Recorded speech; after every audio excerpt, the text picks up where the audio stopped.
अब बात करते हैं सामाजिक विषमता, वर्ण व्यवस्था। आपको पता होगा हमारा जो समाज था वो वर्ण व्यवस्था में बटा हुआ था, यानी कि जो ब्राह्मणों के द्वारा बनाई गई वर्ण व्यवस्था थी उसमें 4 वर्ण थे। एक पहला वर्ण जो सबसे ऊपर था वो ब्राह्मण था, दूसरा क्षत्रिय था, तीसरा वैश्य था और चौथा जो था वो शूद्र था। तो ये जो 4 वर्ण व्यवस्था बनाई गई थी, अब इसके अकॉर्डिंग क्या था, समाज में ऊंचा और नीचा दर्जा मिला हुआ था। ब्राह्मण जो होते थे वो सबसे ऊपर होते थे, शूद्र जो होते थे वो सबसे नीचे होते थे। तो ब्राह्मण जो लोग थे उन्होंने इसको दैवीय व्यवस्था बताया। दैवीय व्यवस्था का मतलब है उन्होंने ये कहा कि ये तो भगवान की देन है, ये वर्ण व्यवस्था भगवान से ही बनी है। अगर आप अपने उसमें बुक में देखोगे तो एक बॉक्स बना हुआ है और उस बॉक्स में लिखा हुआ है, ब्राह्मणों का कहना ये था कि जो ब्रह्मा जी थे उनके मुख से इनका जन्म हुआ है ब्राह्मणों का, क्षत्रियों का उनकी भुजाओं से हुआ है, हाथों से, वैश्य का उनके पेट से और शूद्र का उनके पैरों से हुआ है, जंघाओं से। ठीक है, तो इस तरीके से उन्होंने क्या कर रखा था, ऐसी ऐसी कहानियां मनगढ़ंत बना रखी थी और उसी के अकॉर्डिंग ये वर्ण व्यवस्था को लागू करवाते थे और कहते थे ये दैवीय व्यवस्था है, यानी ये तो भगवान ने बनाया है, ईश्वर ने बनाई है। और इनके काम भी विभाजित थे। काम क्या थे दोस्तों, जैसे कि आप देख पा रहे हो अपनी स्क्रीन पे, ब्राह्मण लोग जो होते थे वो करते अध्ययन करते थे, पढ़ाई करना, वेदों की शिक्षा प्राप्त करना, वेदों की शिक्षा देना, और उनका काम होता था यज्ञ करना। यज्ञ करना इनका काम है मेन, दान लेना और दान देना इनका काम होता था। ये सारे काम ब्राह्मणों में थे। बात करें अगर हम सेकंड नंबर पे आते हैं क्षत्रियों पे, तो क्षत्रियों का काम होता था राज्य करना, यानी कि शासन चलाना। शासन चलाएगा तो भाई वो युद्ध भी लड़ेगा, यानी युद्ध लड़ना, अपनी प्रजा की सुरक्षा करना यानी लोगों की सुरक्षा करना, वेद पढ़ना, यज्ञ कराना, न्याय करना, दान दक्षिणा देना, ये सारे काम जो होते थे वो क्षत्रिय के होते थे। तीसरे नंबर पे आते हैं हम वैश्य। वैश्य जो होते वो खेती, पशुपालन, व्यापार ये तो करते ही थे। इसके अलावा दान देना, दान दक्षिणा देना, ये सारे काम भी वैश्य में आ जाते थे। थर्ड हो गया, चौथा देखो शूद्र, ये सबसे निचला स्तर था। इनको इनको क्या करना पड़ता था, ये जो तीनों ही स्तर हैं इन तीनों की सेवा करते थे, यानी तीनों वर्णों की सेवा करते थे ये चौथे यानी शूद्र लोग। तो इस तरीके से इन्होंने समाज को बांट रखा था, झूठी मनगढ़ंत कहानियां बता रखी थी, दैवीय व्यवस्था है, ये है वो है, और इस तरीके से अपने आप को तो ऊंचा दर्जा दे दिया, बाकी सबको मतलब इस तरीके से कर दिया। तो इसमें फायदा ब्राह्मणों का था। इन नियमों का पालन करवाने के लिए ब्राह्मणों ने 2-3 नीतियां अपनाई। कौन सी नीतियां अपनाई थी उन्होंने इन नियमों का यानी वर्ण व्यवस्था का पालन करने के लिए? पहला जो पॉइंट बनेगा वो ये है कि वर्ण व्यवस्था ईश्वरीय देन है। वो हमेशा ये बताते थे कि ये वर्ण व्यवस्था हमने नहीं बनाई, बल्कि ये तो ईश्वर ने बनाई है, भगवान ने बनाई है। दूसरा जो था वो ये था कि शासकों को प्रेरित करना कि वर्ण व्यवस्था लागू कराएं, कि जो राजा होते थे, राजा ब्राह्मणों की बात बहुत मानते थे क्योंकि ब्राह्मण को ऊंचा दर्जा था। तो राजाओं से ये हमेशा इनका ये कहना था कि तुम इस वर्ण व्यवस्था को लागू करवाओ समाज में, क्योंकि राजा करवा सकता था, राजा की बहुत चलती थी। तो इस तरीके से ये तीसरा जो पॉइंट था वो ये था कि जनता को यकीन दिलाना, विश्वास दिलाना कि उनकी जो प्रतिष्ठा है वो जन्म पे आधारित है, यानी कोई ब्राह्मण के घर में जन्मा है तो वो ऊंचे दर्जे का है, क्षत्रिय के घर में जन्मा है तो उससे नीचे, वैश्य के घर में जन्मा है तो और नीचे, और शूद्र के घर में जन्मा है तो बिल्कुल ही नीचे, यानी जन्म पे आधारित थी प्रतिष्ठा। आगे देखो जाति। ये जो 4 वर्ण व्यवस्था थी, कुछ लोग ऐसे थे जो इन वर्ण व्यवस्थाओं में समाहित नहीं थे, वो अलग थे, तो उनको क्या किया गया, जाति में डाल दिया गया। यानी कि वर्ण जहाँ पे केवल 4 थे वहाँ पे जातियों की संख्या बहुत सारी थी, कई सारी जातियां होती थी दोस्तों वहाँ पे। ठीक है, जिन्हें वर्ण व्यवस्था में समाहित नहीं किया उन्हें जातियों में डाल दिया गया। एग्जाम्पल की बात करें तो निषाद लोग जो होते थे, निषाद लोग वो होते थे जो जंगल में रहते थे, जंगल में रहते थे, जो कंदमूल खाते थे, शिकार करते थे, जिनको हम जंगली भी कह सकते हैं। ठीक है, निषाद लोग आदिवासी टाइप के ये होते थे, ये निषाद थे, इनको वर्ण व्यवस्था में नहीं डाला था तो बाद में जाति बना दी गई। स्वर्णकार जिसको बोलते हैं सुनार, तो दोस्तों ये जो सुनार है, सोने से रिलेटेड काम होता था, आभूषण वगैरह बनाना, बेचना, तो इनको भी अलग रखा गया। जातियाँ जो थी वो कर्म के अनुसार बनती थी। जैसे मान लो कोई मिट्टी के बर्तन बनाता है तो उसकी जाति हो गई कुम्हार। अब कुम्हार के घर में जो जन्म लेगा बच्चा वो कुम्हार ही रहेगा, वो वही काम करेगा, वो उसका बेटा जो होगा वो भी कुम्हार ही रहेगा। इस तरीके से चलता आया काम, चलते चलते चलते चलते वो एक जाति के रूप में बन गई। यानी अब सीधा जाति से पहचानने लगे कि तुम्हारी कौन सी जाति है, तो वो बोलते भाई मैं कुम्हार हूँ। फिर बोलते तुम्हारी कौन सी जाति है, वो बोलता मैं सुनार हूँ। कोई लोहे का काम करता है, लोहार। इस तरीके से बाद में क्या हुआ, ये जातियों में ही कन्वर्ट हो गया धीरे धीरे। कुछ लोग क्या आते थे, कुछ लोग दूसरी जीविका भी अपना लेते थे। हालांकि जीविका दूसरी अपनाई नहीं जाती थी, लेकिन कुछ लोगों ने क्या करा, दूसरी जीविका अपना ली। अब देखो चारों वर्णों के परे एकीकरण, यानी एक ऐसे लोगों के बारे में हम बात करेंगे जो चारों वर्णों से परे थे, जिनको कोई मतलब नहीं था इन ब्राह्मणों के, उन्हें कोई मतलब नहीं था ब्राह्मणों की बनाई गई वर्ण व्यवस्था से। ऐसा वर्ग भी समाज में था जो चारों वर्णों से परे था। बात करें अगर हम एग्जाम्पल में फर्स्ट देता हूँ तो जंगल में रहने वाले निषाद जो कंदमूल खाते थे, शिकार करते थे, इस तरीके से जीवन व्यतीत करते थे। एकलव्य जो था वो भी इन्हीं जाति में से संबंधित था। ठीक है, एकलव्य जो था वो इसी से रिलेटेड था। ब्राह्मण इनको असभ्य मानते थे, ब्राह्मण इनको नीच मानते थे, ब्राह्मण इनको विचित्र समझते थे।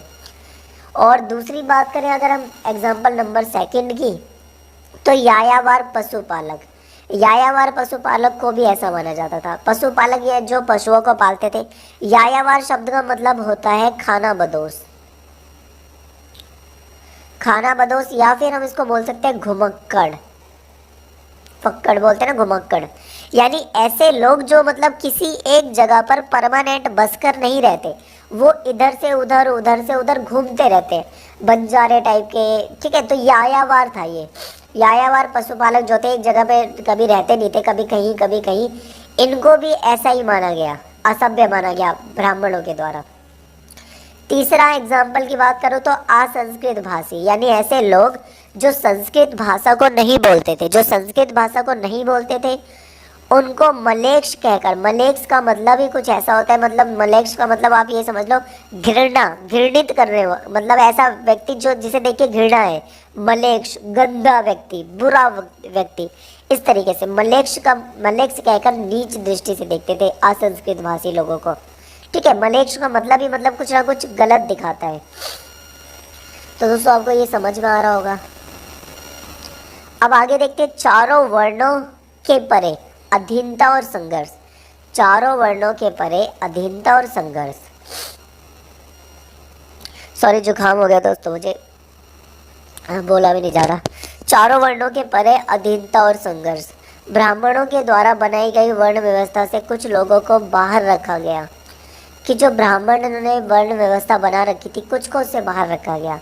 इन वर्गों को अस्पृश्य कह दिया गया। अस्पृश्य मतलब जो घृणा वाले हो, जिनको छुआ ना जा सके, जिनको छूने से भी मतलब पाप समझा जाता हो, अस्पृश्य। ब्राह्मण अनुष्ठान को पवित्र काम मानते थे, यानी पूजा पाठ करवाना, अनुष्ठान करवाना, ब्राह्मण इसको क्या कहते थे, इसको पवित्र काम मानते थे। लेकिन जो ब्राह्मण अस्पृश्यों से भोजन स्वीकार नहीं करते थे, क्योंकि इनको बहुत ज़्यादा बेकार समझा जाता था। कुछ काम जो थे वो दूषित माने जाते थे। क्या करे जाते थे, दूषित माने जाते थे कुछ काम। जैसे कि कौन से काम है, ये देखो आप, एक तो था ये शवों का अंतिम संस्कार करना, दूसरा था मृत जानवरों को छूना। ये जो काम थे दोस्तों ये बेकार माने जाते थे। ये करते थे चांडाल लोग, जो चांडाल लोग होते थे वो करते थे ये काम, यानी जो शव का अंतिम संस्कार करना है या मरे हुए जानवरों को छूना। तो इन लोगों को भी क्या माना जाता था, समाज में निम्न श्रेणी का माना जाता था, यानी निचले दर्जे का माना जाता था। चांडालों को छूना और उनको यहाँ तक कि देखना भी पाप समझते थे। यानी अगर चांडाल को छूने की तो बात बहुत दूर है, अगर रास्ते में चांडाल दिख भी गया ना तो मतलब अपने सिर को पीटने लगते थे ब्राह्मण। कहते थे मतलब पूरा उनका दिन खराब हो गया, सब कुछ खराब हो गया, घृणा, ये वो, बहुत मतलब उस तरीके से देखते थे। मनुस्मृति जो है, मनुस्मृति में चांडालों के लिए कुछ काम बताए गए हैं कि उनके कर्तव्य क्या है। तो ये इंपॉर्टेंट है दोस्तों, मनुस्मृति में बताए गए चांडालों के कर्तव्य। साथ के साथ बताते जा रहा हूँ, याद रखना, ऐसी चीज़ें पेपर में पूछ ले जाती हैं। इनको दोस्तों गांव के बाहर रहना पड़ता था, यानी गांव में सामान्य लोगों के साथ नहीं रह सकते ये। फेंके हुए बर्तनों का इस्तेमाल करते थे ये, और रात में गांव नगरों में चलने की इनको मनाही थी, यानी इजाज़त नहीं थी रात में गांव में नगरों में चलने की। मृत लोगों के कपड़े पहनना, मरे हुए लोगों के कपड़े पहनते थे ये, मरे हुए लोगों के आभूषण पहनते थे।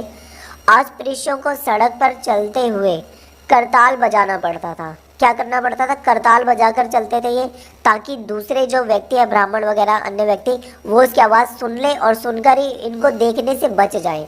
ठीक है, क्योंकि इनको देखना भी पाप समझते थे, बहुत बेकार समझते थे, उस हिसाब से ये सब था। ठीक है, तो दोस्तों मैंने पढ़ के आपको समझा तो दिया है, पर यहाँ पे एक थोड़ी सी मिस्टेक ये हुई है कि ये जो पेज अब मैं पढ़ने जा रहा हूँ, ये 2nd नंबर का पेज था। ठीक है, इसको मुझे पहले रखना था, पर ये गलती से 4th नंबर पे आ गया, पर कोई दिक्कत नहीं होगी उससे आपको। आप बस टॉपिक को समझ लो, वो अपने आप ही क्लियर हो जाएगा, बिल्कुल अच्छे से क्लियर हो जाएगा, कुछ भी नहीं, बस आगे पीछे पढ़ा है, थोड़ा सा इतना ही फर्क हुआ है। ठीक है, तो चलो इसे भी पढ़ लेते हैं। बहुत ईजी टॉपिक है, बहुत ज़्यादा आसान टॉपिक है। टॉपिक दोस्तों ये है कि क्या हमेशा क्षत्रिय ही राजा होते थे? जो राजा लोग होते हैं क्या हमेशा क्षत्रिय ही होते थे? क्योंकि भाई ब्राह्मण के जो ग्रंथ थे, आपको पता होगा कि ब्राह्मणीय धर्मशास्त्रों के अनुसार क्लियर बात लिखी हुई थी, उसमें तो ये लिखा था कि क्षत्रिय ही राजा होंगे। तो क्या ऐसा होता था? तो हमारा जवाब होगा नहीं, हमेशा क्षत्रिय ही राजा नहीं होते थे। ठीक है, ध्यान रखना, इतिहास में कई ऐसे राजा हुए हैं जो कि क्षत्रिय नहीं थे। अब मैं एग्जाम्पल की बात करूं तो यहाँ पे हमारा एग्जाम्पल फर्स्ट है मौर्य वंश। आपको पता होगा चंद्रगुप्त मौर्य ने मौर्य साम्राज्य की स्थापना करी थी, घनानंद की हत्या करके, घनानंद को मारकर, घनानंद को हराकर। तो चंद्रगुप्त मौर्य जो थे ये मयूर पालने, अगर आपने इसका फर्स्ट पार्ट 2nd पार्ट में जो मैंने स्टोरी सुनाई थी आपको, अगर आपको याद हो, तो चंद्रगुप्त मौर्य जो थे वो मयूर पालने वाले एक व्यक्ति के पुत्र थे। यानी कि ऐसा माना जाता था कि ये जो थे, ये मतलब जो बौद्ध ग्रंथ है ना, बौद्ध ग्रंथ, वो तो इसको कहते हैं कि ये क्षत्रिय थे। बौद्ध ग्रंथ के अनुसार तो ये क्षत्रिय है, लेकिन जो ब्राह्मण थे वो बिल्कुल भी नहीं मानते थे। वो बोलते थे ये नीच कुल के हैं, यानी निम्न जाति के हैं, और ये क्षत्रिय नहीं है। तो ब्राह्मणों का मानना ऐसा था। तो विवाद है इस बात पर, कुछ लोग कहते हैं क्षत्रिय थे, तो कुछ कहते हैं क्षत्रिय नहीं थे। तो मेनली जो बात मानी गई है वो यही मानी जाती है कि ये क्षत्रिय नहीं थे। आगे चलते हैं। शुंग और कण्व, ये जो शुंग और कण्व की बात कर रहे हैं हम, ये ब्राह्मण थे और फिर भी राजा बने। जबकि भाई धर्मशास्त्र में तो ये लिखा हुआ है कि क्षत्रिय ही राजा बनेंगे, परंतु यहाँ पे क्या हुआ? यहाँ पे तो क्लियर भाई ये है कि भाई जो चंद्रगुप्त मौर्य थे वो भी राजा बने, जबकि वो क्षत्रिय नहीं थे। शुंग और कण्व ये तो ब्राह्मण थे, फिर भी ये राजा बने। तो इसका मतलब क्या है कि ऐसा नहीं था। फिर शक जो होते, शक जो मध्य एशिया से आए हुए लोग थे, ये भी क्षत्रिय नहीं थे, पर तो इन्होंने भी राज करा था। राजा कोई भी बन सकता था, बस उसके लिए ज़रूरी ये नहीं है कि वो क्षत्रिय कुल में जन्मा हो, कोई इससे मतलब नहीं है। बस अगर उसके पास ताकत है और समर्थन है तो वो इम्पोर्टेंट था। क्योंकि देखो, कोई व्यक्ति अगर राजा को मार दे तो वो भी राजा बन सकता था, यानी कि उसके पास ताकत होनी चाहिए। तो शक राजा की बात करें, रुद्रदमन, तो ये बहुत प्रसिद्ध है, इन्होंने सुदर्शन सरोवर का निर्माण करवाया था। तो 1 नंबर का क्वेश्चन इंपॉर्टेंट है, आप इसको याद रखना कि राजा रुद्रदमन ने सुदर्शन सरोवर का, ये जो झील थी, इसका निर्माण करवाया था। सातवाहन राजा गौतमीपुत्र श्री सतकर्णी, ये जो थे ये खुद को उच्च कुल का ब्राह्मण बताते थे, जबकि क्या है धर्मशास्त्र में तो ये लिखा है कि सिर्फ और सिर्फ क्षत्रिय राजा बनेंगे, परंतु ये तो ब्राह्मण बताते हैं अपने आप को, फिर भी ये राजा बने। और ये कहते थे ये क्षत्रियों के गर्व का हनन करने वाले हैं, यानी क्षत्रियों को नुकसान पहुंचाने वाले, उनको मतलब उनसे ऊपर है, कुछ इस तरीके से अपने आप को बताते थे। अब आते हैं वर्ण व्यवस्था का उल्लंघन। सातवाहन खुद को ब्राह्मण बताते थे, यानी वर्ण व्यवस्था का उल्लंघन भी हुआ है दोस्तों, ये याद रखना कि जो वर्ण व्यवस्था थी इसका उल्लंघन हुआ है। अब देखते हैं कि सातवाहन राजा जो है खुद को तो ब्राह्मण बता रहे हैं, फिर भी राजा बन रहे हैं, जबकि धर्मशास्त्र में लिखा है कि क्षत्रिय राजा बनेंगे। इसका मतलब इन्होंने इसका उल्लंघन किया।